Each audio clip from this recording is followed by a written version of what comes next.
My name is Sarah Chen, and at 29 years old, I never thought I'd be standing in a hospital bathroom at 2 a.m., pressing ice against my swollen cheek while my brother's engagement party continued downstairs. The bruise was already forming, dark purple, spreading across my jawline like spilled wine on white silk. What hurt more than the physical pain was knowing that in less than 24 hours, I would destroy everything Marcus thought he'd built. His perfect fiancée, his pristine reputation, his carefully constructed lies about success and stability.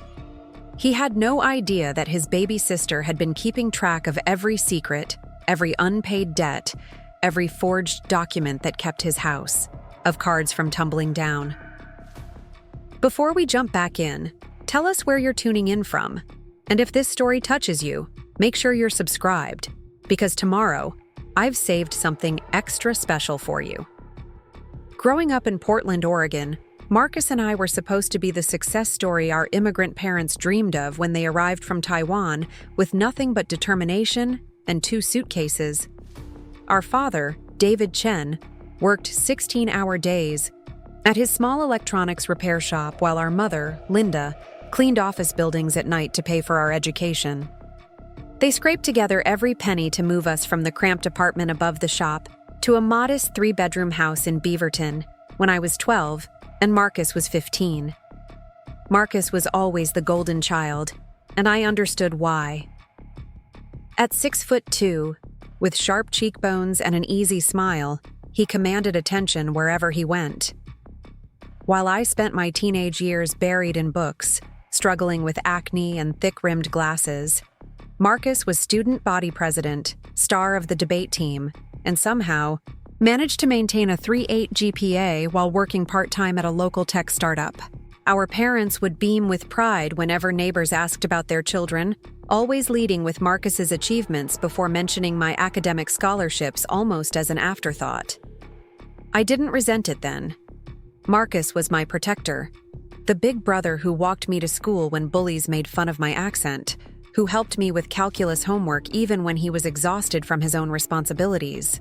When I got accepted to Oregon State University with a full scholarship for computer science, Marcus was the first person to hug me, spinning me around in our tiny kitchen while our parents cried happy tears. During my freshman year of college, Marcus landed what seemed like a dream job at a Portland startup called TechFlow Solutions.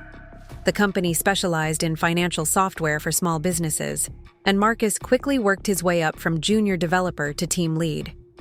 He moved into a sleek downtown apartment, traded his beat-up Honda for a BMW, and started wearing designer suits that cost more than our parents' monthly mortgage payment. Our family dinners became showcases for Marcus's success. He would arrive, bearing expensive wine and stories about client meetings, business trips to San Francisco, and networking events with Portland's tech elite. Dad would listen with rapt attention, occasionally asking questions about market trends and growth projections that Marcus answered with confident authority. Mom would fuss over his appearance, commenting on how thin he looked and insisting he take home containers of leftover dumplings. I was happy for Marcus, genuinely proud of how far he'd come. When he started dating Jessica Morrison during my sophomore year, I thought she was perfect for him. Jessica was a marketing manager at a sustainable fashion company with long auburn hair and the kind of effortless style that made her look put together even in jeans and a t-shirt. She came from a well-established Portland family. Her father was a prominent lawyer, her mother ran a successful interior design firm, and they lived in a sprawling house in the West Hills that probably cost more than our parents would make in a lifetime. What I admired most about Jessica was how genuinely kind she seemed. Unlike some of Marcus's previous girlfriends who barely acknowledged my existence, Jessica always made an effort to include me in conversations. She remembered details about my classes and internships, asked thoughtful questions about my career goals, and even helped me pick out an outfit for my first job interview during my junior year. The engagement announcement came during my senior year, just as I was finishing my thesis on cybersecurity protocols. Marcus brought Jessica to Sunday dinner, and after our mother served her famous honey walnut shrimp, he stood up and cleared his throat dramatically. The way Jessica's face lit up before he even spoke told me she already knew what was coming. "Jessica and I have been talking about our future," Marcus began, his voice carrying that confident tone that had charmed teachers and employers throughout his life. "And we've decided we want to spend it together." He dropped to one knee right, there in our cramped dining room, producing a ring box from his jacket pocket. The diamond was enormous, catching the light from our outdated chandelier and sending sparkles across the faded wallpaper. Jessica said yes through happy tears, and our parents erupted in celebration. Dad opened a bottle of champagne he'd been saving for a special occasion, and Mom immediately began planning the wedding, pulling out her phone to show Jessica photos of venues and flower arrangements she'd been secretly bookmarking for months. I hugged them both, genuinely thrilled for their happiness, but something nagged at me as I watched Marcus slip the ring onto Jessica's finger. The diamond had to be at least 3 carats, and the setting looked like it came from one of those high-end jewelry stores downtown, where a simple necklace costs more than my semester's tuition. When had Marcus started making the kind of money that allowed for such extravagant purchases? Over the following months, as graduation approached, and I prepared to start my job at a cybersecurity firm in downtown Portland, I began noticing other things that didn't quite add up. Marcus and Jessica announced they'd put a down payment on a house in the Pearl District, one of Portland's most expensive neighborhoods. The 3-bedroom loft they showed us during a family dinner cost well over $1 million, with floor-to-ceiling. Windows overlooking the Willamette River and a kitchen that belonged in a magazine spread. "How did you manage the down payment?" I asked Marcus privately, while Jessica showed our parents the master bedroom's walk-in closet. "Those places usually require at least 20% down." Marcus's smile flickered for just a moment before returning to full wattage. "I've been saving for years, Sarah. Plus, TechFlow gave me a significant bonus last quarter.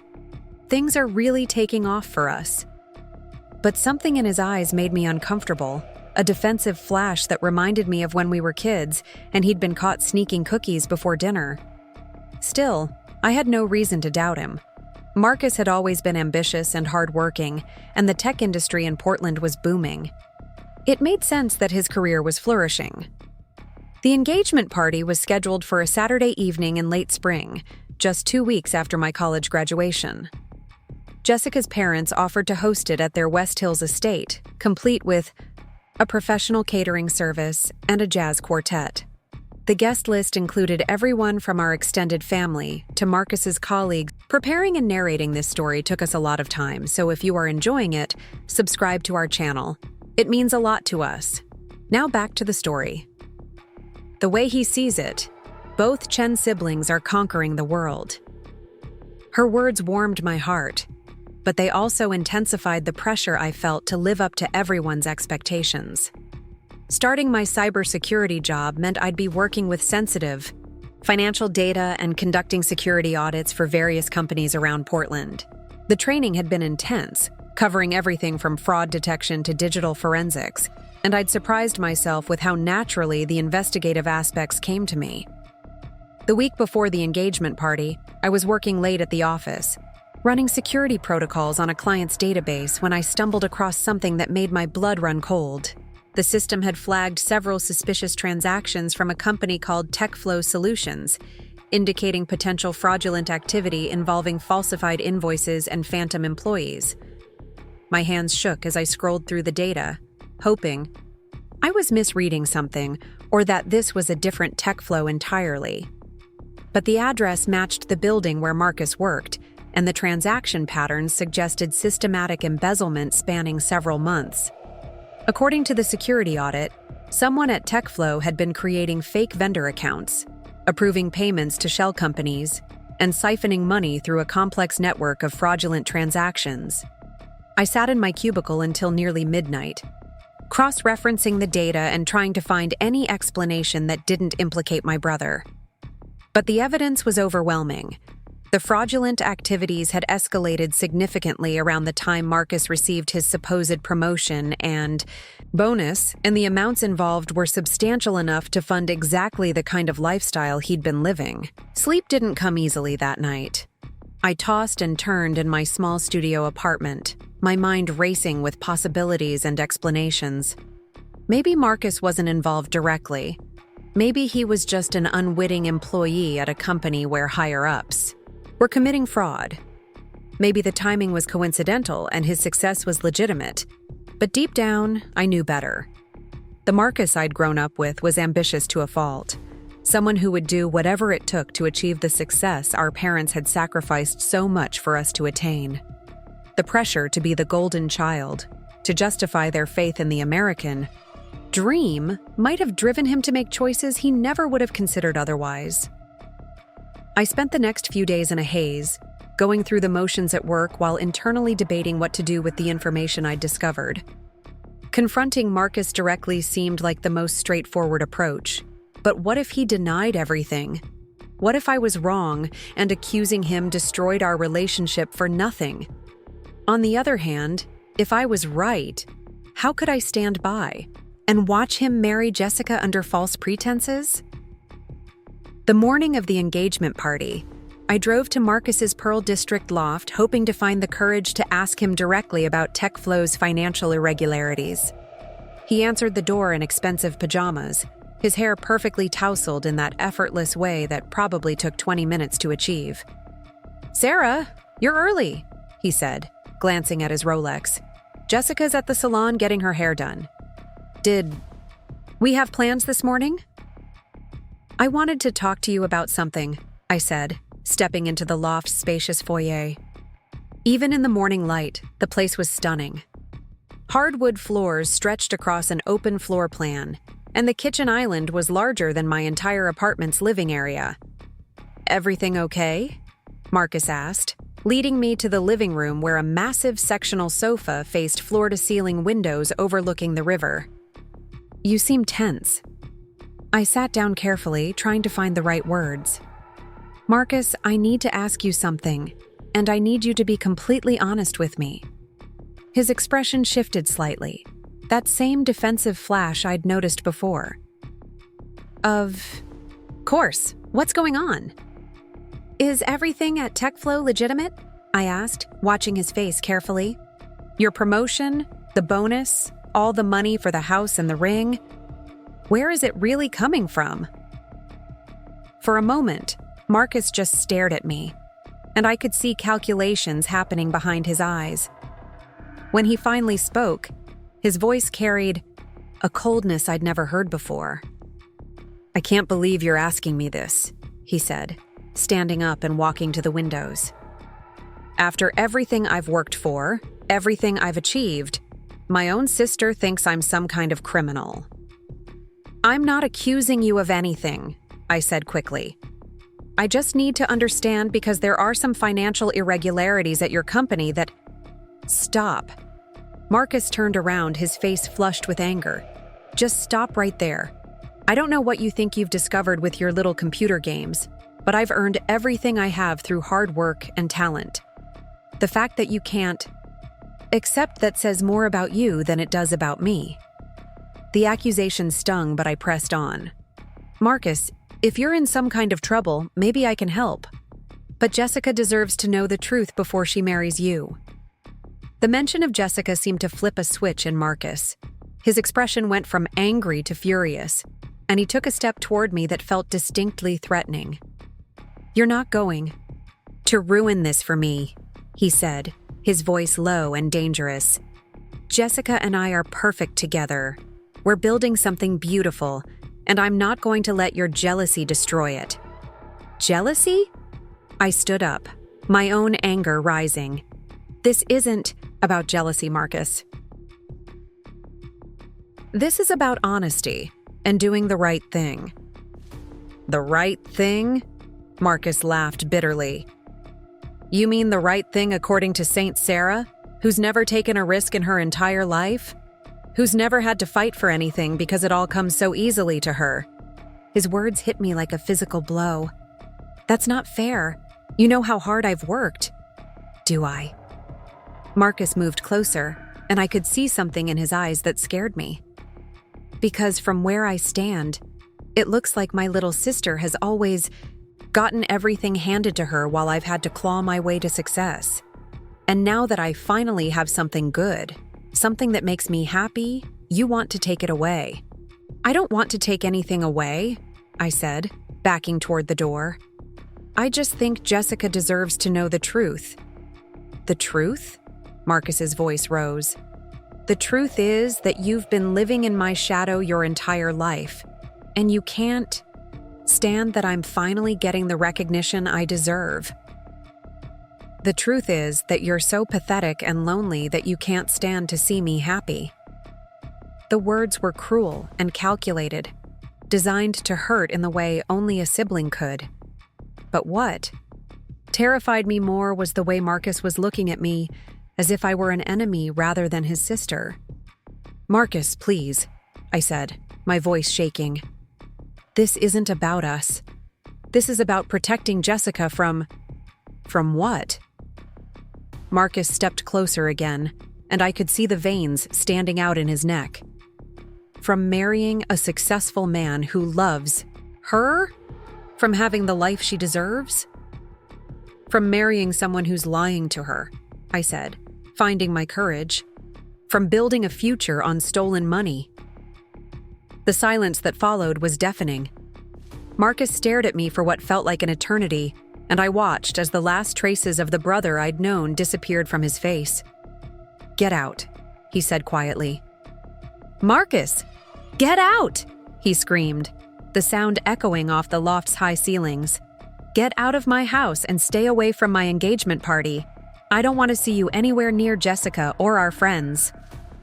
I headed for the door, my heart pounding and my hands shaking. But something made me turn back at the last moment, some desperate hope that I could still reach the brother I'd grown up loving. Marcus, please, I said one more time. Think about what you're doing. Think about Mom and Dad, about how proud they are of you. Is this really what they sacrificed everything for? The mention of our parents seemed to be the final straw. Marcus crossed the room in 3 quick steps, and before I could react, his hand connected with my cheek in a sharp slap that sent me stumbling backward into the doorframe. The shock was worse than the pain, though the sting spread across my face immediately. I touched my cheek, feeling the heat radiating from where his hand had made contact, and stared at my brother in complete disbelief. I said, "Get out," Marcus repeated, his voice deadly calm now. "And if you even think about coming to the party tonight or contacting Jessica with your lies, you'll regret it. I promise you that." I left without another word, my cheek throbbing, and my mind reeling. In the elevator down to the parking garage, I caught my reflection in the mirrored walls and saw that my face was already beginning to swell. The girl looking back at me seemed like a stranger, her eyes wide with shock and her cheek bearing the clear mark of her brother's hand. The drive back to my apartment passed in a blur. I sat in my car for 20 minutes after parking, trying to process what had just happened. Marcus had hit me. My brother, who had protected me from bullies and helped me with homework, who had spun me around the kitchen when I got my scholarship, had actually struck me across the face. But worse than the physical assault was the realization that the Marcus I'd grown up with might never have existed at all. The anger in his eyes, the cruel precision of his words, the complete lack of remorse. It suggested someone capable of much worse than embezzlement. I spent the rest of the day researching everything I could find about TechFlow solutions and the fraudulent transactions I'd discovered. The deeper I dug, the more convinced I became that Marcus was not just involved, but likely the mastermind behind the entire operation. The timing of his promotion corresponded exactly with the beginning of the fraudulent activities, and the amounts being siphoned were precisely what would be needed to fund his new lifestyle. By evening, I had compiled a comprehensive file documenting the fraud, including transaction records, fake vendor information, and evidence of falsified financial reports. I also discovered that TechFlow's legitimate clients had no idea their payments were being redirected through shell companies, and that several small businesses had been overcharged by thousands of dollars for services they never received. The Engagement party was scheduled to begin at 7 o'clock, and by 6:30, I was sitting in my car outside the Morrison family estate, still nursing my swollen cheek and debating whether to go inside. The house was ablaze with lights, and I could see guests beginning to arrive in expensive cars that lined the circular driveway. Jessica deserved to know the truth. Whatever Marcus threatened, whatever consequences I might face, I couldn't let her marry someone who was not only a criminal, but capable of violence against his own family.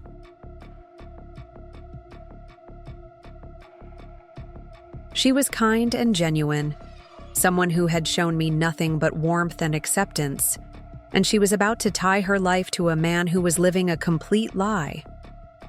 I checked my reflection in the rearview mirror one more time, trying to cover the worst of the bruising with concealer I'd applied and reapplied throughout the day.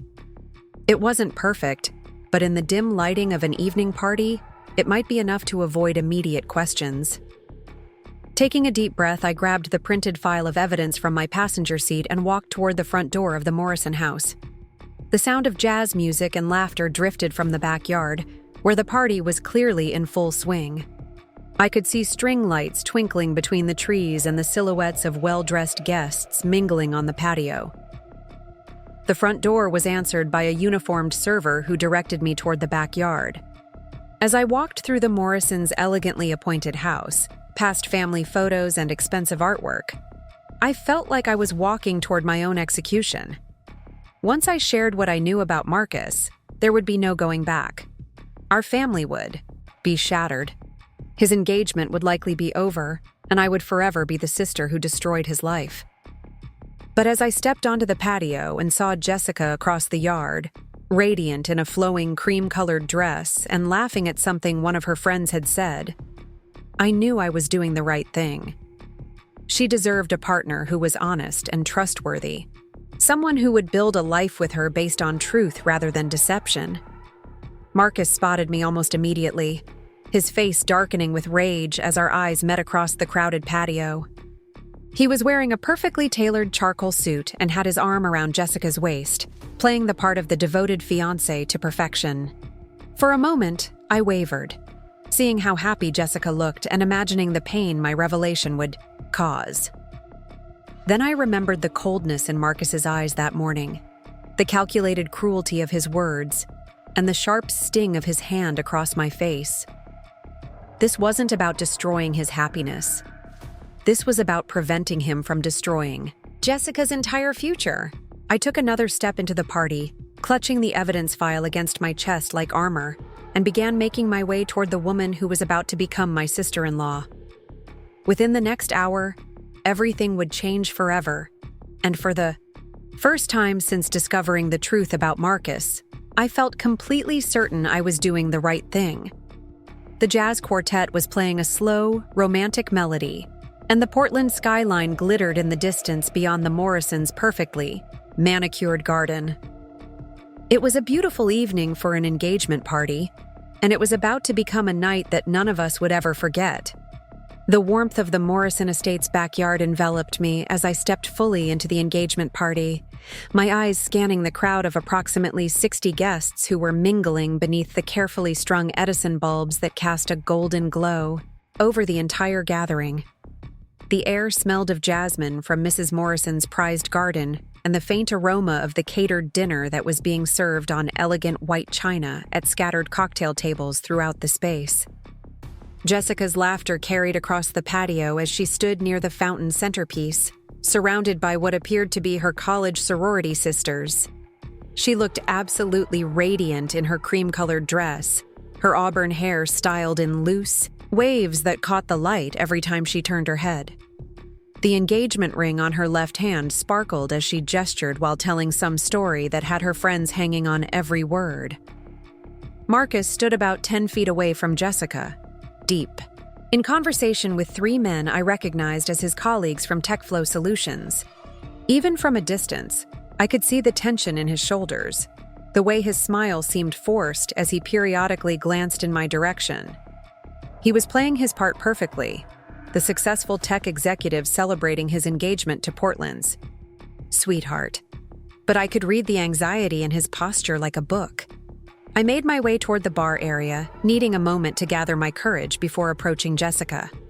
The bartender, a young man with perfectly styled hair and a crisp white shirt, smiled warmly as I approached.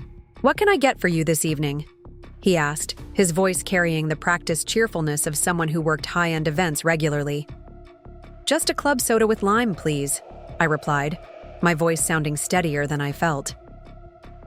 The last thing I needed was alcohol clouding my judgment during what was about to be the most difficult conversation of my life. As he prepared my drink, I became aware of someone approaching from my left. I turned to see Mrs. Morrison, Jessica's mother, making her way toward me with the graceful stride of someone accustomed to hosting elaborate social gatherings. Diana Morrison was in her early 50s, with the kind of understated elegance that spoke of old money and careful breeding. Her silver hair was styled in a sophisticated bob, and her navy cocktail dress probably cost more than I made in a month. "Sarah, how wonderful that you could make it," she said, reaching out to touch my arm gently. "Jessica has been looking forward to having you here. She talks about you constantly, you know. How proud she is to be gaining such an accomplished sister-in-law." The warmth in her voice made my chest tighten with guilt.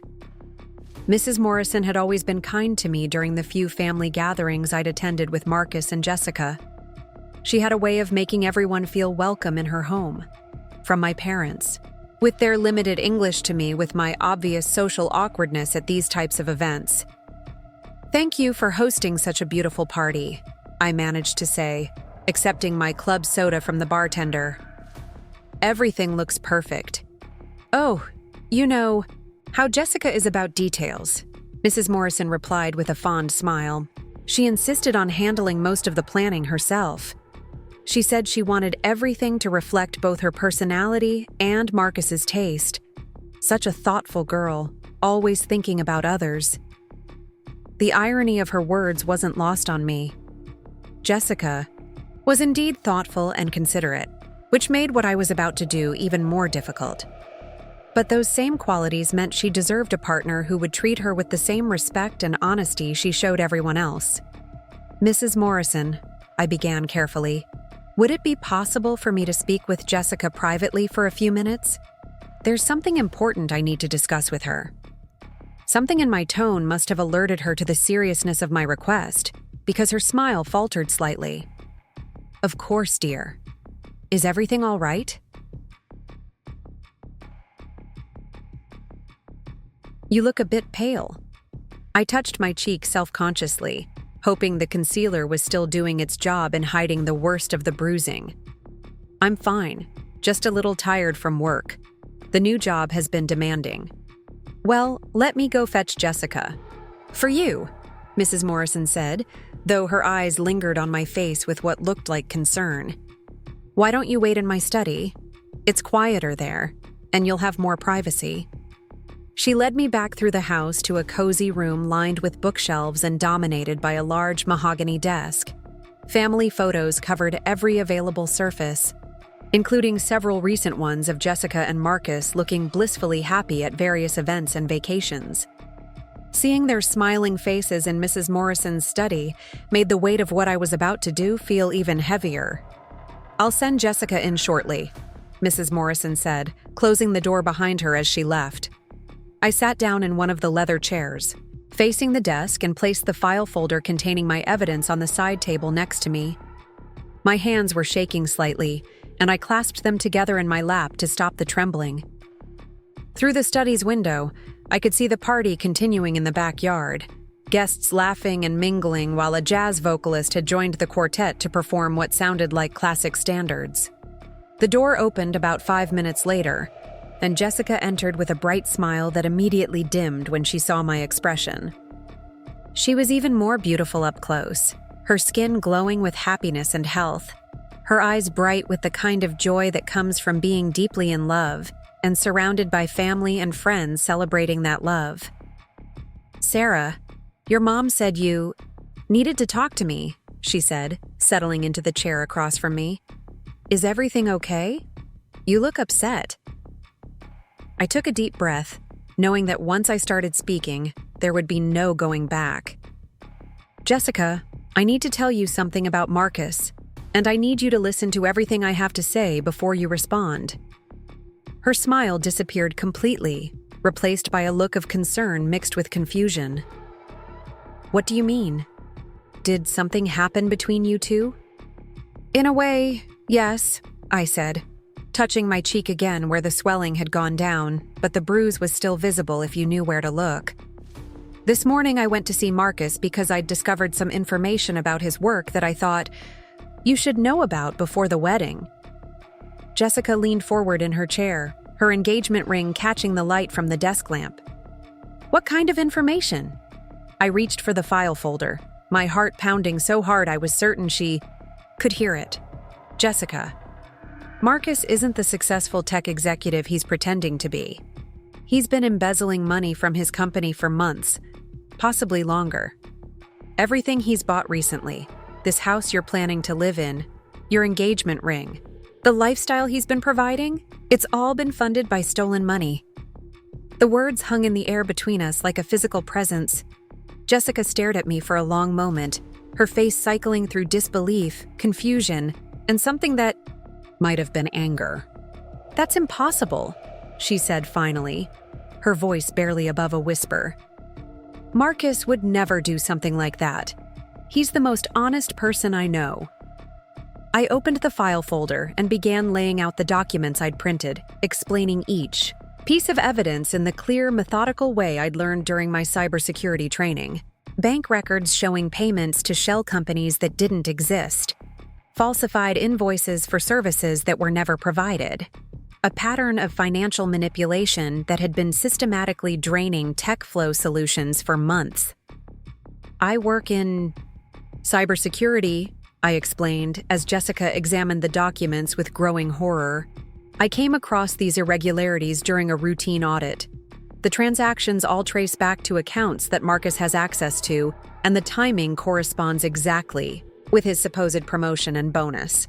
Jessica's hand shook as she picked up each document, her eyes scanning the numbers and dates with the desperate hope of finding some explanation that would make this all a misunderstanding. There has to be another explanation, she said, but her voice lacked conviction. Maybe someone else at the company is doing this and Marcus doesn't know. I thought the same thing initially, I said gently. But Jessica, look at this. I pointed to a series of transactions that showed money being transferred from TechFlow's client accounts to a personal account registered under Marcus's name. These transfers required executive authorization. Only someone with Marcus's level of access could have approved them. The silence that followed was broken only by the distant sound of the party continuing outside. Jessica set down the papers and stared at her engagement ring, twisting it around her finger in a gesture that reminded me painfully of my own nervous habits. When I confronted Marcus about this morning, I continued, knowing I had to tell her everything, he became furious. He accused me of being jealous and trying to ruin his happiness. And when I insisted that you deserved to know the truth, I paused, touching my cheek again. He hit me, Jessica. My own brother struck me across the face and threatened me if I came to this party or tried to tell you what I'd discovered. Jessica's head snapped up, her eyes focusing on my face with new attention. Now that she knew what to look for, the fading bruise was visible despite my attempts to cover it with makeup. Oh my God, she breathed, reaching out as if to touch my cheek before pulling her hand back. Sarah, I'm so sorry. I can't believe. Marcus would never. She trailed off, seeming to realize that the evidence suggested Marcus was capable of exactly this kind of behavior. I know how hard this is to hear, I said, fighting back tears. I love my brother too, or at least I love the person I thought he was. But I couldn't let you marry him without knowing who he really is. Jessica stood up abruptly and walked to the window overlooking the backyard, where we could see Marcus holding court near the fountain, gesturing animatedly while telling some story to a group of admiring guests. From this distance, he looked like the perfect picture of success and happiness, the kind of man any woman would be lucky to marry. "The house," Jessica said suddenly, her voice hollow. "When we were looking at the house, Marcus said he'd been saving for years for the down payment. But I remember thinking it was strange because he'd mentioned having student loans just a few months before that. I asked him about it, and he said he'd gotten a signing bonus from TechFlow that covered everything. According to these records," I said, pulling out another document, "TechFlow doesn't offer signing bonuses to existing employees. And the amount Marcus would have needed for that down payment matches almost exactly what was stolen from client. Accounts during the weeks leading up to your house purchase." Jessica pressed her forehead against the window glass, her shoulders beginning to shake with what I realized were silent sobs. "The ring," she whispered. "When he proposed, I thought it was so romantic that he'd spent so much on something so beautiful. I even felt a little guilty about it, wondering if he could really afford something so expensive. But he assured me that he wanted to give me something worthy of our love." The bitter irony of Marcus's romantic gesture being funded by theft seemed to hit Jessica like a physical blow. She turned away from the window and sank back into her chair, covering her face with her hands. "What am I supposed to do with this information?" she asked, her voice muffled. "We're getting married in 3 months. The invitations are already sent. My dress is being altered. My parents have put deposits down on everything from the venue to the flowers. I don't know," I admitted. "I just knew I couldn't let you go into this marriage blind. You deserve better than a relationship built on lies and stolen money." Jessica was quiet for several long minutes, and I could practically see her mind, working through the implications of everything I'd told her. Finally, she looked up at me with red-rimmed eyes. "Is there more?" she asked. "Please, if there's anything else I need to know, tell me now. I can't handle any more surprises after we're married." I hesitated, then decided she deserved the complete truth. According to the financial records I was able to access, Marcus's real salary at TechFlow is about $60,000 a year. Comfortable, but nowhere near enough to support the lifestyle you two have been living. Everything else, the expensive dinners, the trips, the designer clothes, it's all been funded by the embezzlement. $60,000, Jessica repeated slowly.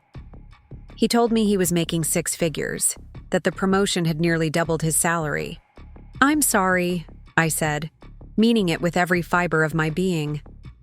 "I'm so sorry to be the one to tell you this." Jessica stood up again and began pacing the small study, her cream-colored dress swishing with each agitated step. "I need to talk to him," she said finally. "I need to hear his side of this before I make any decisions." "Jessica," I said carefully, "you saw what he did to me this morning when I tried to confront him. Please be careful." She nodded absently, still pacing. "Did you bring these documents to show him too?" "No," I admitted. "I was planning to, but when he hit me and threw me out of his apartment, I realized that a private conversation wasn't going to work. That's why I decided to talk to you instead." "I need copies of everything," Jessica said, stopping her pacing to face me directly. "Can you email these to me?" "Of course," I said, relieved that she was taking the evidence seriously, rather than dismissing it outright. "But Jessica, what are you going to do?" She looked out the window again at the party, where Marcus was now standing with her father, both men laughing at something while holding glasses of what looked like expensive scotch. "I don't know yet," she said honestly. "I need time to think, to process all of this. But first, I need to get through the rest of tonight without falling apart in front of 60 people." "Do you want me to leave?" I offered. "I know my being here makes things more complicated."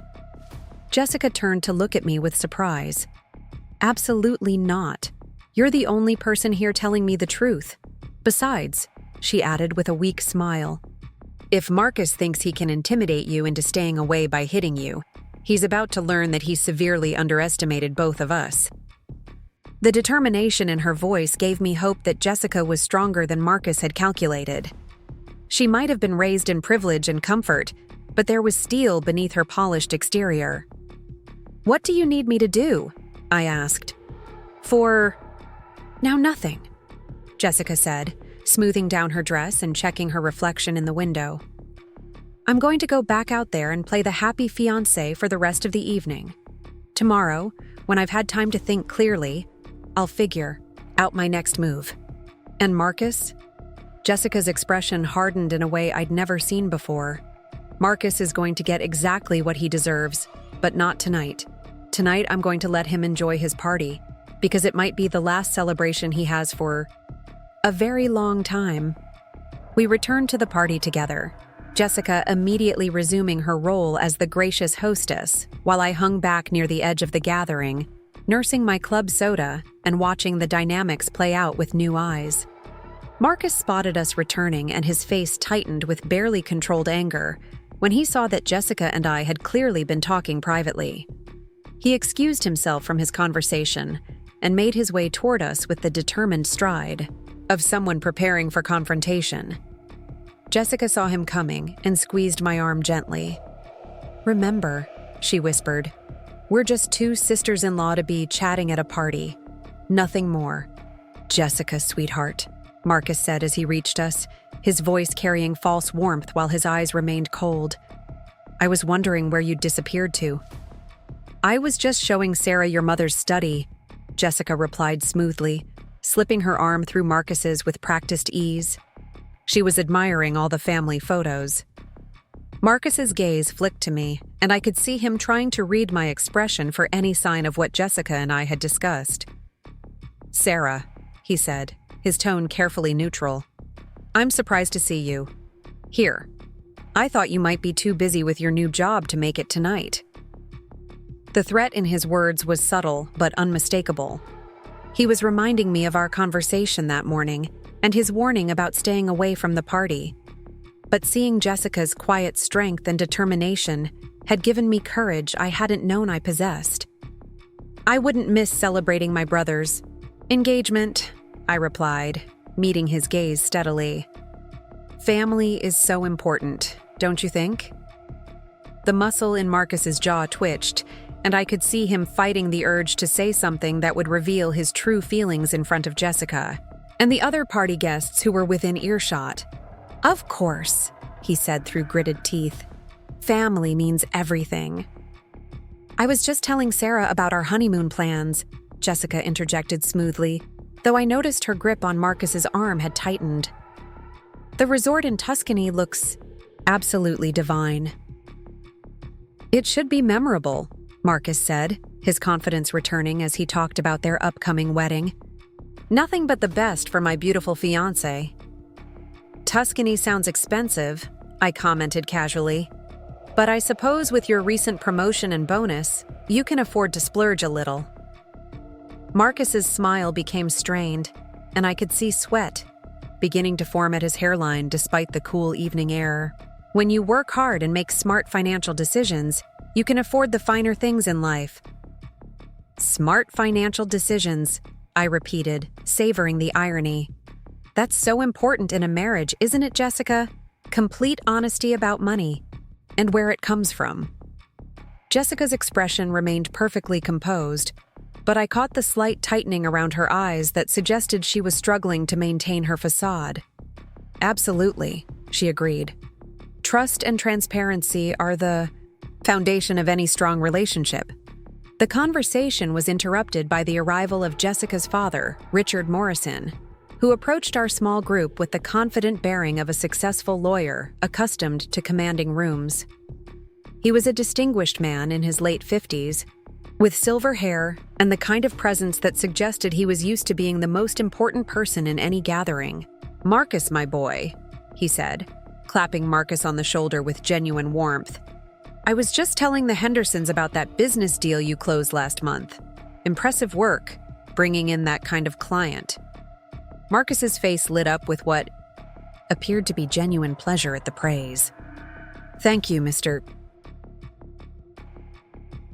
As guests began to leave, I found myself standing near the fountain where Jessica had been laughing with her friends at the beginning of the evening.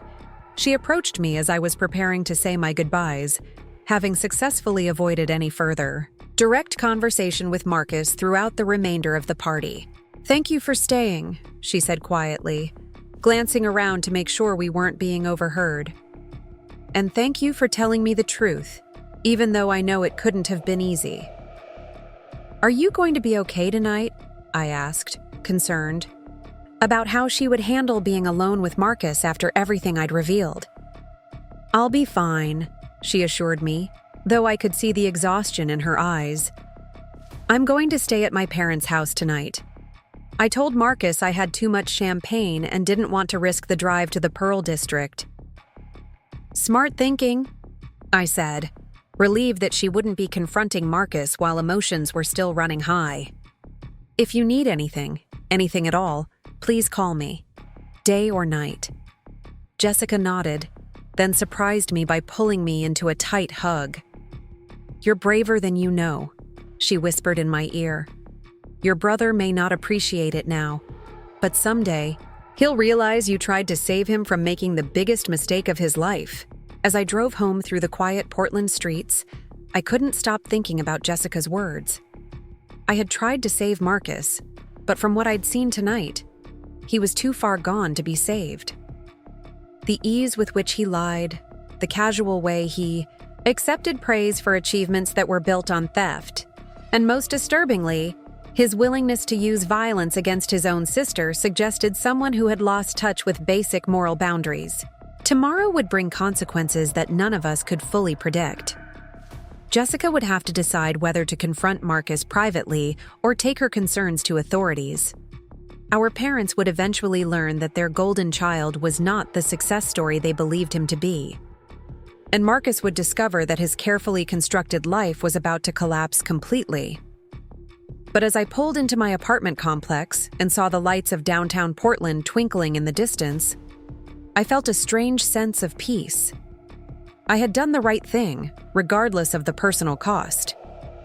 Jessica deserved a chance to make an informed decision about her future, and the clients who had been unknowingly funding Marcus's lifestyle deserved to have their money returned. The bruise on my cheek was already fading, but the memory of Marcus's hand striking my face would stay with me forever. It had been the moment I finally saw my brother clearly, not as the protective older sibling I'd idolized growing up, but as someone willing to do whatever it took to preserve his lies, even if it meant hurting the people who loved him most. Tomorrow would be the beginning of the end for Marcus's elaborate deception, and while that knowledge brought me no joy, it also brought no regret. Some truths were too important to keep buried, no matter how much pain their revelation might cause. My phone rang at 7:30 the next morning, jolting me awake from a restless sleep filled with dreams of confrontations and shattered champagne glasses. Jessica's name appeared on the screen, and I answered immediately, still groggy but instantly alert. "Sarah," Jessica's voice was steady, but carried an underlying current of determination that hadn't been there the night before. "I need you to meet me at the Stumptown Coffee on Division Street in an hour, and bring everything you have on Marcus." "Are you okay?" I asked, sitting up in bed and running my free hand through my tangled hair. "Did something happen after I left last night?" "I spent most of the night researching everything you told me," Jessica replied. "I have access to some of Marcus's financial accounts, and I found things that confirm what you discovered. But I need to understand the full scope before I decide what to do next." The coffee shop Jessica had chosen was in Southeast Portland, far from both the Pearl District where she and Marcus lived and the West Hills where her parents' estate was located. It was the kind of deliberately neutral territory that suggested she was thinking strategically about this meeting. I arrived 15 minutes early, claiming a corner table that offered privacy while still being in a public space. The morning crowd was typical for a Sunday, a mix of hungover 20-somethings nursing their coffee and families with young children enjoying leisurely breakfasts. The normalcy of the scene felt surreal given the magnitude of what Jessica and I were about to discuss. Jessica arrived precisely on time, wearing jeans and a simple sweater that made her look younger and more vulnerable than she had at the engagement party. Her hair was pulled back in a ponytail, and I could see the faint traces of tears or exhaustion around her eyes despite her composed demeanor. "Thank you for coming," she said, sliding into the chair across from me after ordering a large coffee at the counter. "I know this isn't easy for you either." "How much sleep did you get?" I asked, noting the slight tremor in her hands as she wrapped them around her coffee cup. "Maybe 2 hours," Jessica admitted. "After I got to my parents' house, I couldn't stop thinking about everything you'd shown me. So I started going through every financial document I could find that involved Marcus and me together." She reached into her purse and pulled out a folder that was considerably thicker than the one I'd brought to the engagement party. "The joint savings account we opened for wedding expenses," she began, her voice taking on the methodical tone of someone who had spent hours organizing devastating information. "Marcus said he'd been contributing $5,000 a month from his salary and bonuses. But when I checked the actual deposits, the money is coming from accounts I'd never seen before." I leaned forward, recognizing the same meticulous approach to evidence gathering that had been drilled into me during my cybersecurity training. "What kind of accounts?" "Business accounts registered under various LLC names that don't correspond to any legitimate companies I can find," Jessica replied, spreading several bank statements across the small table between us. "The deposits into our joint account always happen within 24 hours of large withdrawals from these shell company accounts." The documentation she'd compiled was extensive and damning. While I had discovered the embezzlement from TechFlow's perspective, Jessica had traced the money from the other direction, following the stolen funds as they moved through Marcus's personal financial network. "There's more," Jessica continued, her voice dropping to barely above a whisper. "Morrison. TechFlow has been growing rapidly, and we're always looking for opportunities to expand our client base." "That's what I like to hear," Richard Morrison said approvingly. "A man who knows how to build his career and provide for his family." Jessica chose well. I watched this exchange with fascination and growing anger. Marcus was lying effortlessly to Jessica's father, accepting praise for achievements that were likely fabricated just as thoroughly as his financial success. The ease with which he deceived people who trusted him was perhaps more disturbing than the theft itself. "Dad," Jessica said, her voice carrying a slight strain that only I seemed to notice. "I think they're getting ready to serve dinner. Should we encourage people to find their seats?" "Excellent idea," Richard Morrison agreed. "I believe your mother arranged for some speeches after the main course. Marcus, I hope you've prepared something appropriately romantic for our girl." "Of course," Marcus replied, his arm tightening around Jessica's waist in what looked like a possessive gesture. "I've been looking forward to telling everyone how lucky I am to have found such an amazing woman." As the party guests began moving toward the elaborately set dining area that had been arranged on the main patio, I found myself seated at a table with some of Jessica's college friends and their partners. Marcus and Jessica were at the head table with both sets of parents, and I could see Marcus periodically glancing in my direction throughout the meal. The food was exceptional, clearly catered by one of Portland's top restaurants, but I could barely taste anything as I watched the evening unfold. Jessica played her part perfectly, laughing at the right moments and gazing at Marcus with apparent adoration, but I could see the tension in her shoulders and the way her smile never quite reached her eyes. During the main course, I overheard. The conversation at my table turned to Marcus and Jessica's relationship, with several of Jessica's sorority sisters sharing stories about how romantic and attentive Marcus had been during their courtship. "Remember when he surprised Jessica with that weekend trip to Napa for her birthday?" said a blonde woman named Amanda who had been introduced as Jessica's maid of honor. "He rented that private villa and arranged for a personal sommelier to conduct wine tastings. It was like something out of a fairy tale." "And the way he proposed," added another friend, a brunette named Caroline. Jessica showed us the photos from the yacht. He had the entire deck covered in rose petals and hired a string quartet to play their song. It was so romantic, I actually cried looking at the pictures. Each story they told added another layer to my understanding of how extensively Marcus had used stolen money to fund his relationship with Jessica. Every romantic gesture, every expensive surprise, every demonstration of his supposed success had been paid for with funds taken from TechFlow's clients. "What about you, Sarah?" Amanda asked, turning her attention to me. "What's your favorite Marcus and Jessica story? You must have some great insider perspective as his sister." I found myself at a loss for words, knowing that anything I said would either be a lie or potentially revealing. "I'm just happy to see them both so content," I managed finally. "Marcus has certainly found his match in Jessica." "They really are perfect together," Caroline agreed. "It's like they were made for each other. I've never seen Jessica so happy and settled." The irony of her words was almost unbearable. Jessica might have been happy, but it was a happiness built on an elaborate foundation of lies and theft. Brio.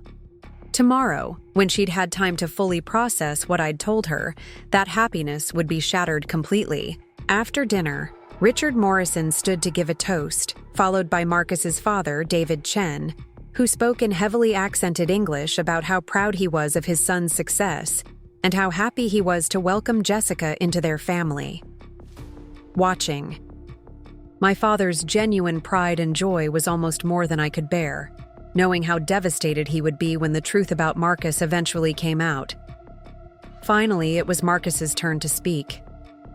He stood confidently, raising his champagne glass while Jessica remained seated beside him, her expression carefully composed, but her hands clasped tightly in her lap. "Thank you all for being here tonight to celebrate with Jessica and me," Marcus began, his voice carrying easily across the gathered crowd. 3 years ago, I thought I had everything I needed to be happy. I had a successful career, a great apartment, and the freedom to do whatever I wanted. But I was wrong.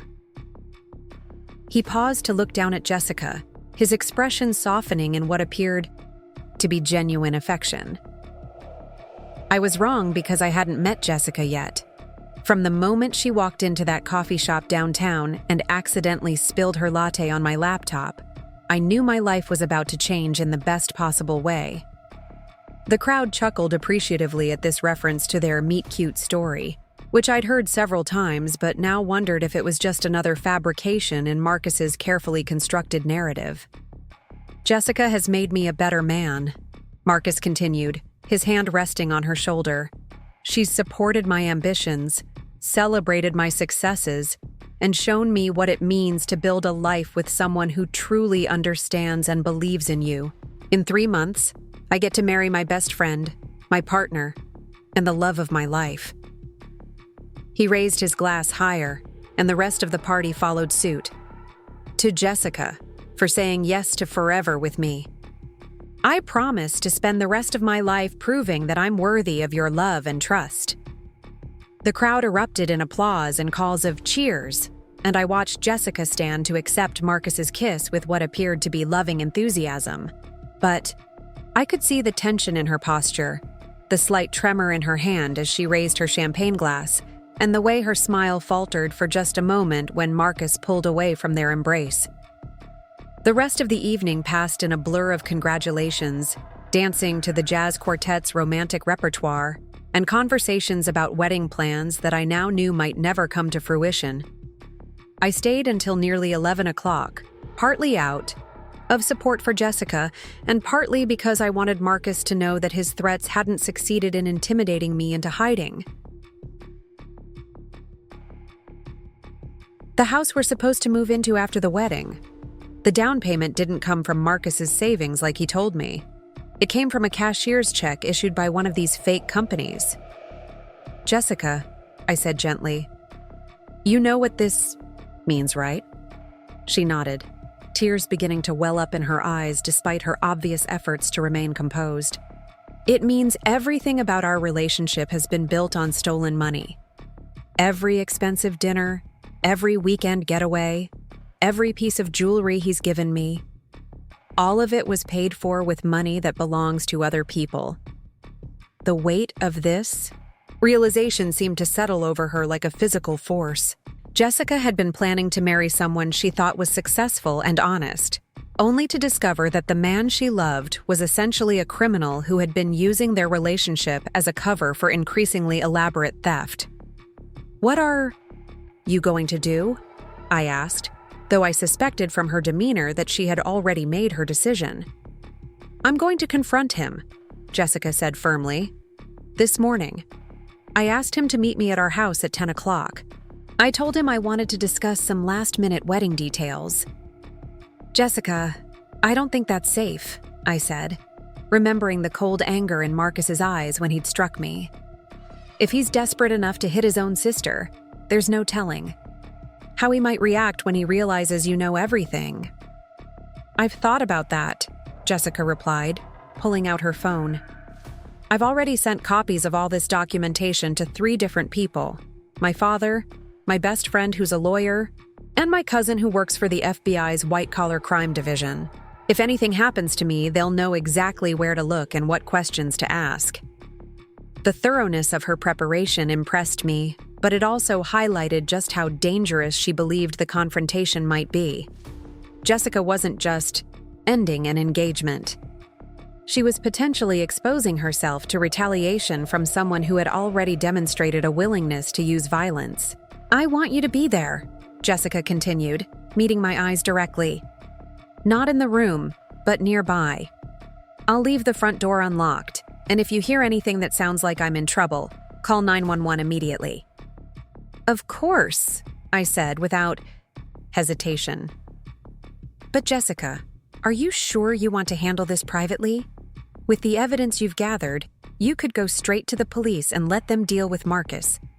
Jessica was quiet for a long moment, staring into her coffee cup as if searching for answers in the dark liquid. "I need to hear him try to explain this," she said finally. "I need to understand how someone I thought I knew so well could lie to me so completely. And I need to give him a chance to turn himself in before I make the decision to involve law enforcement." "That's more generous than he deserves," I observed. "Maybe," Jessica agreed. "But it's the kind of person I want to be, even when dealing with someone who's betrayed me this thoroughly." We spent another hour at the coffee shop, going through all the evidence we'd each compiled and discussing various scenarios for how the confrontation might unfold. Jessica had clearly thought through multiple possibilities, from Marcus breaking down and confessing everything to him, attempting to deny the evidence despite its overwhelming nature. "There's one more thing," Jessica said as we prepared to leave. "The coffee shop. I found evidence that suggests Marcus has been planning this for much longer than we initially thought. Some of these shell companies were established almost 2 years ago, well before he claimed to get his promotion at TechFlow." This revelation added another disturbing dimension to Marcus's deception.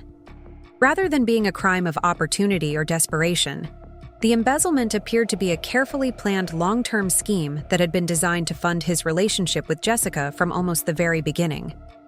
"So, our entire relationship might have been calculated," Jessica said, voicing what we were both thinking.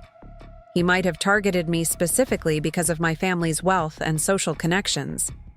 The possibility that Marcus had pursued Jessica as part of his criminal enterprise rather than out of genuine love seemed to be the most painful revelation of all.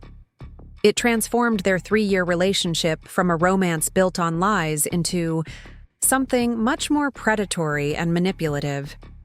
We drove separately to the Pearl District, with Jessica heading directly to the house while I parked a block away where I could see the building's entrance but wouldn't be immediately visible to Marcus when he arrived.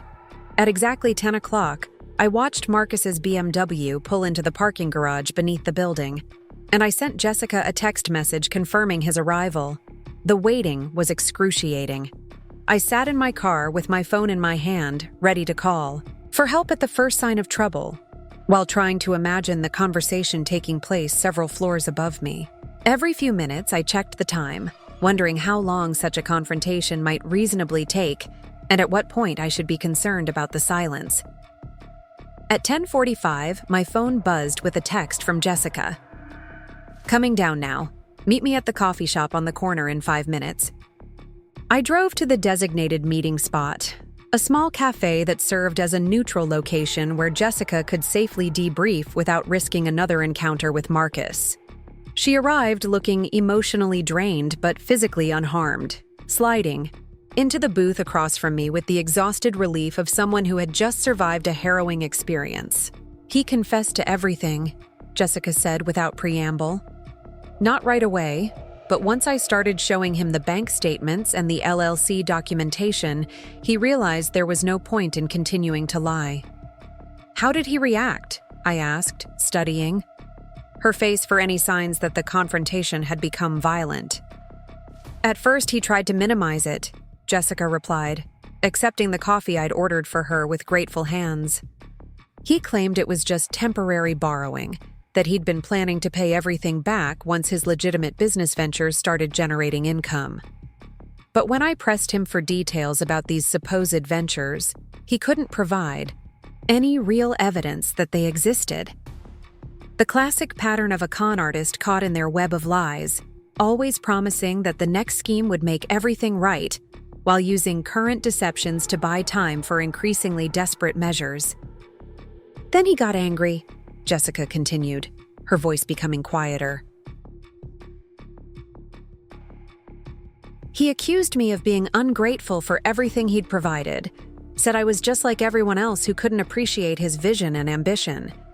He claimed that people like my parents had been handed their success while he'd had to fight for everything he'd achieved." "Did he threaten you?" I asked, remembering Marcus's violent reaction when I'd confronted him. "Not directly," Jessica said, though something in her expression suggested the threat had been implied. "But he made it clear that he expected me to keep quiet about what I'd discovered. He said that exposing him would hurt not just him, but our entire families, and that I needed to think carefully about the consequences of my actions." The manipulative nature of Marcus's response didn't surprise me, but it confirmed my worst fears about how far he might go to protect his secrets. He was still trying to control the narrative, still attempting to make Jessica complicit in his crimes through guilt and intimidation. "What did you tell him?" I asked. "I told him the engagement was over," Jessica said, pulling off her engagement ring and setting it on the table between us. "I gave him 24 hours to turn himself into the police and make arrangements to return as much of the stolen money as possible.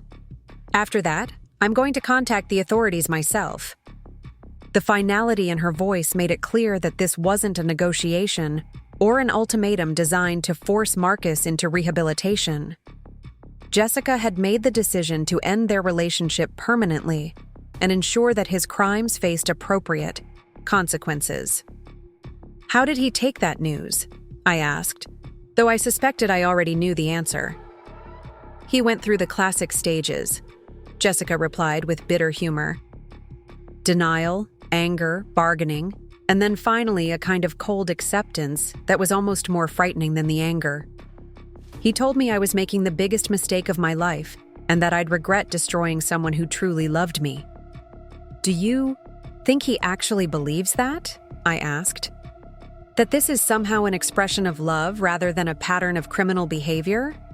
Jessica stared at the engagement ring on the table, its diamond catching the cafe's overhead lighting in a way that reminded me painfully of how radiant she'd looked at the party just 12 hours earlier. "I think Marcus has been lying for so long that he's lost track of what's real and what's performance," she said finally. "Maybe he did love me, in whatever way someone like him is capable of love. But he loved the lifestyle I represented more than he loved me as a person." We sat in silence for several minutes, both of us processing the magnitude of what had just occurred. Jessica's entire future had been rewritten in the span of a single conversation, and the ripple effects would extend far beyond just ending an engagement. "What about your parents?" I asked eventually. "And the wedding preparations?" "I'm going to tell them this afternoon," Jessica said, picking up the engagement ring and slipping it into her purse. "My mother is going to be devastated. Not just about the broken engagement, but about having to cancel everything she's been planning for months. And my father. She trailed off, shaking her head. Your father will understand, I said, remembering Richard Morrison's protective demeanor toward his daughter. He's a lawyer. He'll recognize that you made the only decision you could make once you learned the truth. I hope so, Jessica said, though she didn't sound entirely convinced. The hardest part will be explaining how I could have been so completely fooled by someone I thought I knew better than anyone. You weren't fooled, I said firmly. You were lied to by someone who made deception into an art form. There's a difference between being naive and being the victim of a sophisticated fraud. Jessica smiled for the first time since arriving. At the cafe, a weak but genuine expression of gratitude. Thank you for that. And thank you for having the courage to tell me the truth, even when you knew it would destroy everything. What will you do now? I asked, realizing that Jessica's life was essentially starting over from scratch. Honestly, I have no idea, Jessica admitted. Cancel a wedding, probably go to therapy, definitely take some time to figure out who I am when I'm not part of a couple. Maybe travel somewhere I've never been. Do something completely different. The resilience in her voice gave me hope that Jessica would not only survive this betrayal, but eventually thrive despite it. She had shown remarkable strength in gathering evidence, confronting Marcus, and making the difficult decision to end their relationship despite the personal and social costs involved. What about your job? I asked, realizing that Jessica's position at the sustainable fashion company might be complicated by the scandal surrounding her broken engagement. I'll cross that bridge when I come to it, Jessica said. Right now, I'm more concerned about making sure Marcus faces appropriate consequences for what he's done. The money he stole belongs to small businesses that probably can't afford the loss. Her concern for Marcus's victims, even while dealing with her own emotional devastation, reinforced my belief that Jessica was fundamentally a good person who deserved far better than the relationship Marcus had constructed around his criminal activities. We parted ways with promises to stay in touch as the legal proceedings unfolded. Jessica would need character witnesses who could testify to Marcus's deceptive behavior, and I would likely be called upon to explain the cybersecurity evidence that had first revealed his crimes. The next 24 hours passed with agonizing slowness. I found myself checking news websites and police databases repeatedly, looking for any indication that Marcus had followed through on Jessica's ultimatum and turned himself in to authorities. But by Monday evening, it became clear that he had chosen to ignore her deadline. Jessica called me at 8 o'clock that night, her voice steady with resolve. I just finished meeting with the FBI and the Portland Police Bureau's Financial Crimes Unit, she said. They're opening a formal investigation into TechFlow Solutions and Marcus's activities. They said the evidence we provided gives them enough probable cause for search warrants. How are you holding up? I asked, concerned about the emotional toll of spending her day providing testimony about her former fiancé's criminal activities. Better than I expected, Jessica replied. There's something almost liberating about finally telling the complete truth after months of sensing that something wasn't right, but not being able to identify what it was. The investigation moved quickly once law enforcement became involved. Marcus was arrested at TechFlow's offices on Wednesday morning, and the local news outlets began reporting on the embezzlement scheme by that afternoon. The amounts involved were staggering, with initial estimates suggesting that over $400,000 had been stolen from various client accounts over the course of 18 months. I watched the news coverage from my office, feeling a complex mixture of vindication and sadness as I saw Marcus being led away in handcuffs. The golden child our parents had sacrificed so much to educate and support was now facing federal charges that could result in decades in prison. The impact on our family was devastating. My parents closed the electronics repair shop for 3 days, unable to face customers who had seen the news reports. When I visited them that weekend, I found my father sitting in his workshop, staring, blankly at the television while my mother prepared meal after meal that no one had any appetite to eat. "How did we not see this?" my mother asked when I joined her in the kitchen, her voice hollow with grief and confusion. "How did our son become someone we don't recognize?" I didn't have an answer for her. The Marcus who had helped me with homework and protected me from bullies seemed like a completely different person from the one who had struck me across the face and systematically stolen from his employer. Maybe the transformation had been gradual, or maybe the person we thought we knew had never really existed. The trial took place 8 months later, after Marcus had spent time in county jail waiting for his case to work its way through the court system. He had initially pleaded not guilty, apparently believing he could convince a jury that his actions were justified or temporary, but eventually accepted a plea agreement when the evidence against him became overwhelming. I attended the sentencing hearing partly to support Jessica, who had been subpoenaed as a witness, and partly out of a need to see this chapter of our family's story reach its conclusion. Marcus looked older and more worn than I remembered, the confident arrogance that had characterized his demeanor replaced by something that might have been genuine remorse or simply resignation to his fate. He received a sentence of 6 years in federal prison, along with orders to pay restitution to TechFlow's clients and forfeit all assets that had been purchased with stolen funds. The house in the Pearl District, the BMW, even Jessica's engagement ring were all seized by the government and sold to help compensate his victims. Jessica and I maintained our friendship throughout the legal proceedings, and I watched with admiration as she rebuilt her life with quiet determination. She took a position with a nonprofit organization focused on supporting small businesses, work that felt meaningful after witnessing the impact of Marcus's crimes on entrepreneurs who could least afford the financial losses. 6 months after Marcus's sentencing, Jessica and I met for coffee at the same Stumptown location where she had first shown me her evidence of his financial deceptions. She looked healthier and more at peace than I had seen her since before the engagement party, with a confidence that seemed to come from having survived something that could have destroyed her.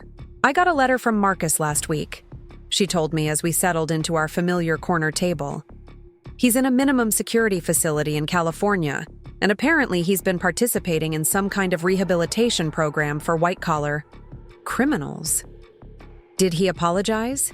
I asked, curious whether prison had provided Marcus with any genuine insight into the damage his actions had caused. "In a way," Jessica said, pulling the letter from her purse. "He said he understood why I had to turn him in, and that he hoped someday I'd be able to forgive him. But he also spent 2 pages explaining how the pressure to succeed had driven him to make desperate choices, as if that somehow excuses what he did."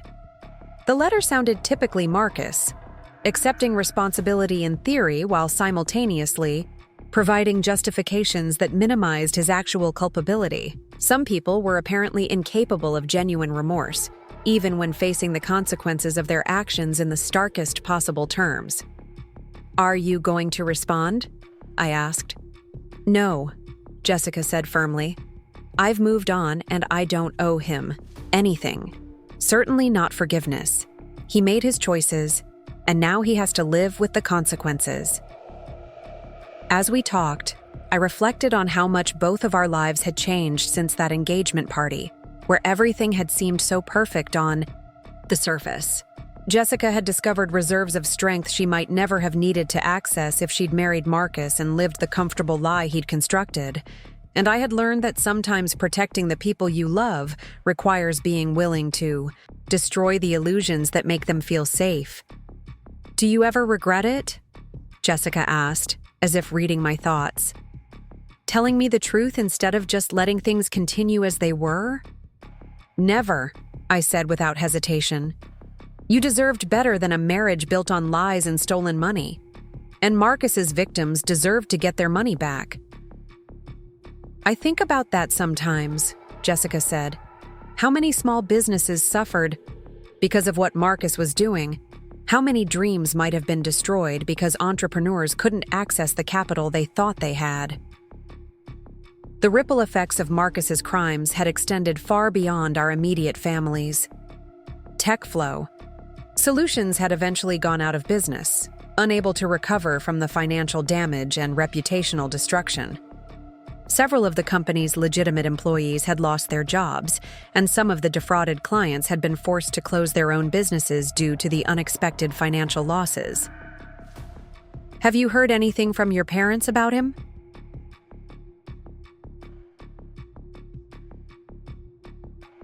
Jessica asked, bringing the conversation back to more personal matters. They visit him occasionally, I said, feeling the familiar ache of watching my parents struggle with their son's transformation from success story to criminal. My mother keeps hoping that prison will somehow fix whatever went wrong with him. But I think my father has accepted that the Marcus we raised might be gone forever. The relationship between my parents and me had grown stronger throughout the ordeal, as they began to understand that I had tried to save Marcus even at significant personal cost. My father had eventually thanked me for telling the truth, though the conversation had been awkward and painful for both of us. What about you? I asked Jessica. Any regrets about how things turned out? Jessica was quiet for a moment, staring out the coffee shop's window at the busy Portland street beyond. I regret that I ignored my instincts for so long, she said finally.